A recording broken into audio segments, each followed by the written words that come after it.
Excuse me, Megan. I hope you're not busy, because I need a moment of your time. Oh, hi there, Glenda. What can I do for you? I'm going to go on a little outing with a friend of mine tomorrow, and since you know how much I dislike driving, I'll need you to drive for us. Oh, this is tomorrow we're talking about, right?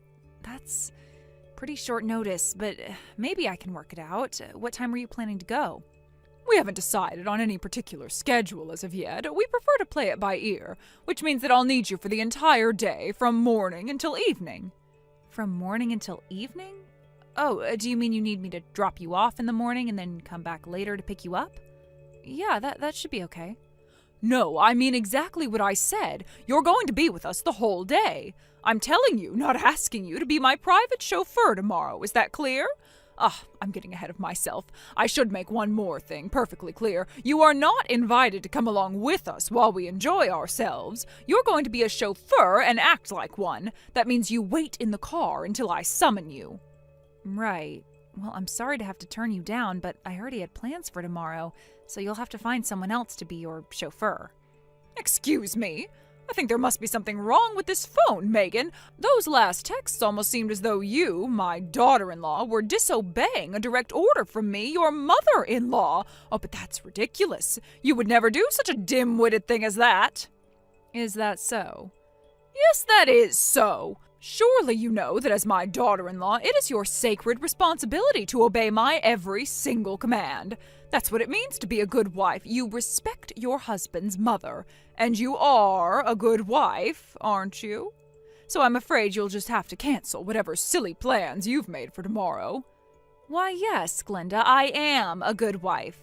And since I am a good wife, I had plans to spend the entire day with Taylor and Harvey tomorrow. Taylor and Harvey? Yes, Taylor and Harvey. You know, your son and grandson. We made plans involving the whole family, so I can't just cancel them unilaterally in order to drive you and your friend around all day. You silly, sad little girl. Do you think that you could pull a fast one on me by dragging out my dear son and darling grandson? I've been around for far too long to fall for a pathetic trick like that. There's no trick here, Glenda. I'm just telling you the truth. I mean, hold on. Do you really not realize what day it is tomorrow?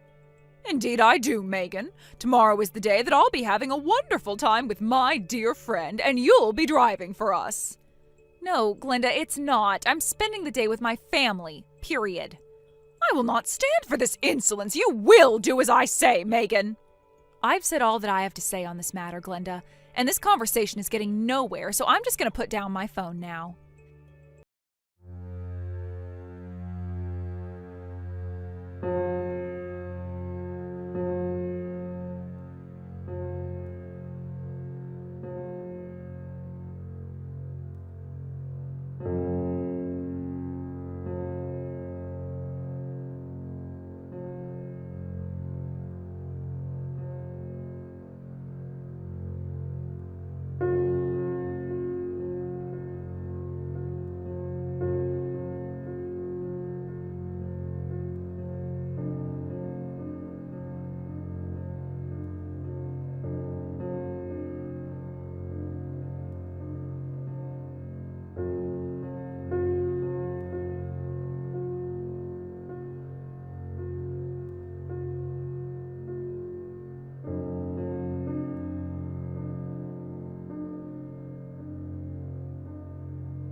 you.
$50,000. That was considered attempted fraud, and it was enough to make her criminal charges pile up. What really sealed her fate, however, was the further investigation that followed. As the authorities dug deeper into her life, they uncovered a trail of other crimes she had committed over the years.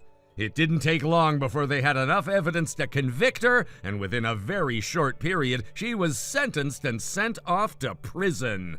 The shocking part, of course, was how quickly everything had escalated. She had plenty of opportunities to stop, to turn things around, but she didn't take any of them. Allie had chosen to fall and fall hard. She reached a point where there was no turning back. In some twisted way, I almost felt sorry for her. She had been given so many chances, yet she kept making the wrong decisions, and now she was paying the price. They say people have the power to change their fate, to turn their life around at any moment, but she just couldn't seem to do it. Maybe she was too deep in her own self-destructive spiral to even see a way out. The authorities told me that she wouldn't be out for at least 10 years. It was hard to believe, honestly. 10 years in prison. The whole idea seemed surreal when I first heard it. It was almost like something out of a movie or some terrible nightmare I couldn't wake up from. This was the woman who had once been so close to me, and now she was going to spend the next decade of her life locked up, paying for her crimes. It wasn't just about the theft or the fraud anymore. It was about everything that had led to this. The lies, the manipulations, the betrayal. It all added up. And now here she was facing the consequences of all those choices. There were so many times when I had tried to warn her, tried to get her to stop what she was doing, but she never listened. I used to think she would get her act together, that maybe one day she'd realize what she was doing was wrong. But as it turned out, she didn't. She kept going down this dark path until there was no way back. It was almost as if she was determined to ruin herself, and no matter what I said or did, there was no stopping her. I thought back to all the times we had spent together, the good and the bad, and I wondered how things could have turned out differently. Could we have had a better future if she had made different choices? Could we have avoided this mess entirely? In the end, it was impossible to say. One thing I knew for sure was that I wasn't going to let her bring me down. I had been through enough already. I'd spent so many years wrapped up in her lies, trying to fix everything she broke, but now it was over. I wasn't going to be her fixer anymore. The past was the past, and it was time to move on. Allie had made her bed, and now she would have to lie in it. As much as it hurt to see how far she had fallen, I couldn't continue to carry the burden of her mistakes. I had my own life to live, my own future to focus on. It was a strange sense of relief when I found out about her arrest. I wasn't sure if I should feel guilty for being relieved, but I did. For the first time in a long while, I felt free. Free from the constant worry about what she might do next, free from the guilt of wondering if I could have done more to save her. But the truth was I had done everything I could, and it was never enough. No matter how much I tried, she kept sinking deeper and deeper. It was clear that she wasn't willing to change, no matter how many chances she had been given. The news of her arrest didn't come to me directly. It was actually May's younger brother who gave me the tip. He was working at the very slot machine parlor where Allie had been frequenting. He had remembered her face, and when he saw her there, he immediately contacted me. I couldn't believe it when I first heard from him. It felt like everything was falling into place. He told me that Allie was there, acting as if nothing had changed, continuing her reckless behavior just like before. He had seen her, and he recognized her right away, so he decided to let me know what was going on. I wasn't sure what to think at first, but it turned out to be a crucial piece of the puzzle. But just when I thought it couldn't get more unbelievable, Allie herself contacted me shortly afterward.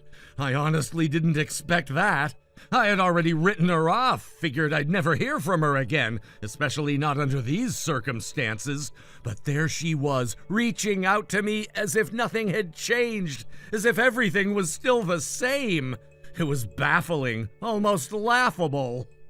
She had been caught, arrested, and was facing years in prison, and yet she still had the nerve to contact me. It was almost like the universe was playing some kind of cruel joke on me, but I didn't let it bother me. In a strange way, it gave me a sense of closure. Allie had been a part of my life for so long, causing chaos and drama every step of the way, but now this was the final chapter. It was over. And as much as she had hurt me, as much as she had taken from me, I couldn't help but feel a sense of relief that it was finally done. Thanks to May and her brother, I was able to close this chapter of my life and move forward. It had been 3 long years since the humiliation and betrayal Allie had caused. And now I could finally wipe the slate clean. I could finally say that I was free. No more lies, no more manipulations. I had endured enough, and now it was time to focus on my own life. Thank you for watching and listening. We hope you enjoyed the video. Don't forget to like this video and subscribe. Also, feel free to leave a comment about what you thought of the story. We look forward to seeing you at the next story. Hey, Ellie, where are you? I just got home, but the door was locked. Then I went inside. The whole house was dark. There's no sign of you anywhere. Are you out with your friends or something? Ellie, I'm kind of concerned about you. I'd appreciate it if you could text me back. Would you get off my back? Jeez, you're acting like my mother. There you are! And I'm not your mother, I'm your husband! I don't mind you coming home late, but I would appreciate it if you could either leave me a note or text me about what you're doing. You have to understand that I get concerned when I have no idea where you are. I'm wherever I want to be. And why are you home already? It was a light day at work today. I managed to get everything done by 5 o'clock. Oh.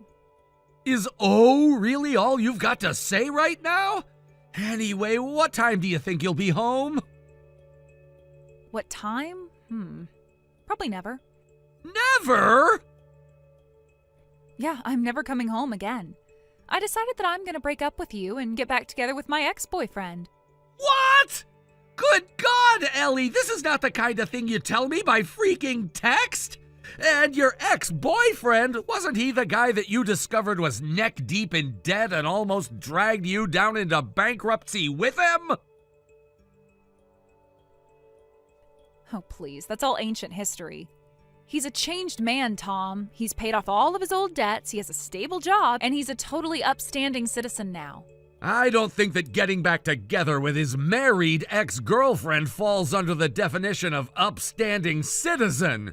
It sounds to me like he's just as much of a sleaze as always, just with a slightly higher net worth now. Don't you dare talk about him like that. He is not a sleaze. Do you have any idea how hard he's worked to be able to be with me again? If you did, then you'd understand how impressed I am with him. He's done more to win my heart in the last few years than you've done for our entire marriage. It's clear to me that he cares far more about me than you do. He deserves to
Thinking.